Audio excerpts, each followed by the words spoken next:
Taller players have the upper hand when it comes to pickleball. Pun intended. As much as I'd like to deny it, it's true. While there are some advantages to being on the shorter side, such as agility, the typical reach of taller players makes them tough to dink and drop to, and their longer levers usually provide more power.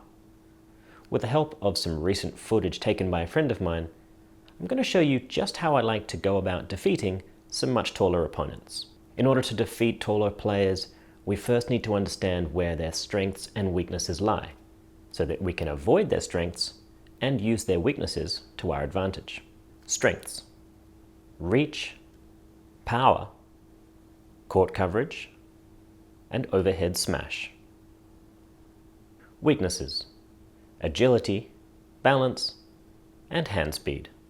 So with this basic list in mind, let's look at the first tool I employ in the battle to take down tall: accelerated forward movement after the serve.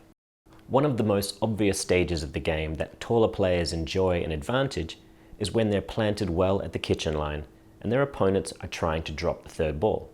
Their reach advantage lends itself to keeping players back, and it could take you a while to dial in your range. So instead, I'm going to attempt to drive more often and see if I can catch them on the run or jam them up. On screen, you can see myself in the orange shirt next to Ben Druon in the black at 6'2". On the far side is Mike Evans in the green, standing at 6'1", and Brandon Lung in the white at an uncomfortable 6'5". All players are between 4'5" and 5'5". With these first few examples, I deliberately load up my back leg so that I can not only drive the ball with power, but be already starting to move forward towards the kitchen, following my drive in. This is important because I need to do my best to avoid the taller player from using their superior ability to angle the ball away. If the drive opportunity simply doesn't present itself, then coming in quickly off a third shot drop is also an option, but it requires me to throw some caution to the wind when moving forward. Remember, the further back you are, the more angles you're going to give your opponent to expose, and taller players can contact the volley higher and earlier than shorter players. This certainly isn't high percentage pickleball, and you can see it doesn't always work. But ultimately, we didn't lose any points, and we applied pressure, making the strategy worthwhile. Using big backswings to disguise attack direction. The art of disguise is something I've always enjoyed, but it's never more important than when up against taller players.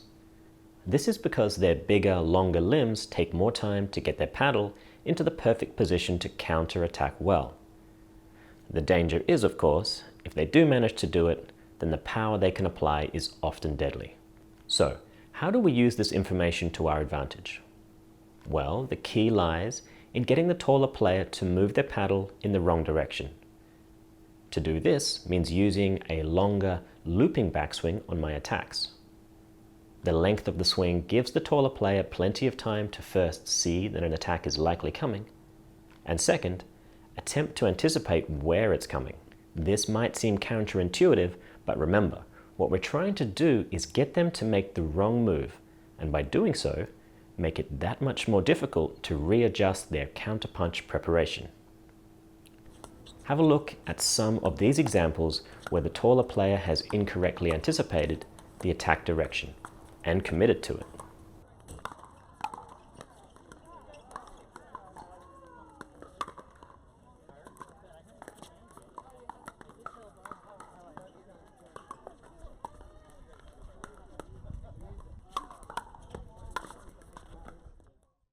Now that you've seen the examples in real time, let's pause a couple at the point of contact.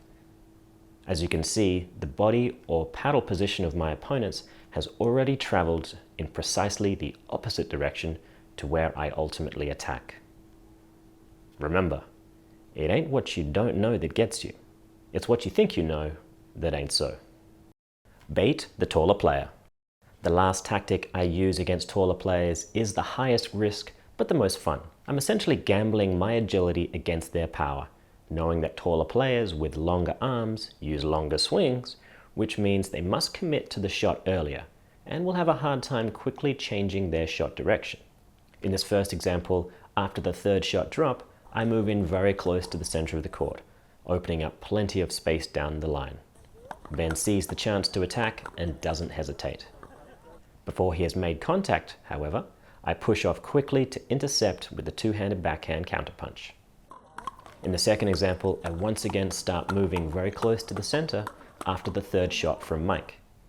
Brandon sees how much space I'll be giving up to my left and goes for it. Notice at his point of contact, I'm still moving to the center, hoping he will see this and take the bait out wide. Notice I keep my two-handed backhand grip in place throughout the initial movement. The following hand-speed battle gets a little out of control, but in the end, the tactic worked. This was not an exhaustive list, of course, but I think it serves well to give you some ideas to think about when you're going up against tall players.